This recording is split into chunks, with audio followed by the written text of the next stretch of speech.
لو تفعلها يا كيليان بالعزوق وتفرض نفسك بقوة في هذا التوقيت الحاسم قبل كأس العالم.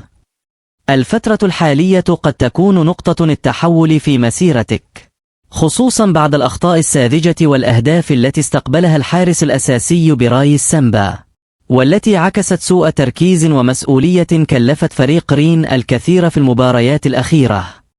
هذا الوضع جعل مدرب رين يبدأ في إرسال رسائل واضحة وتلميحات قوية بإمكانية منح الفرصة للحارس الجزائري العملاق كيليان بالعزوق، صاحب 19 سنة وطول 1.99 متر، والذي أصبح حديث المتابعين في فرنسا والجزائر على حد سواء. بالعزوق لم يعد مجرد موهبة صاعدة، بل بات البديل الأول رسميا لبرايس سامبا. ومع استمرار تراجع مستوى الحارس الأساسي، قد نشهد قريبا ظهور الحارس الجزائري في الدوري الفرنسي، وفرض نفسه بقوة كأحد أبرز الأسماء القادمة في مركز حراسة المرمى. هل تكون هذه هي اللحظة التي ينتظرها الجمهور الجزائري؟ وهل يستغل بالعزوق الفرصة ليكتب اسمه مبكرا في حسابات المنتخب قبل المواعيد الكبرى؟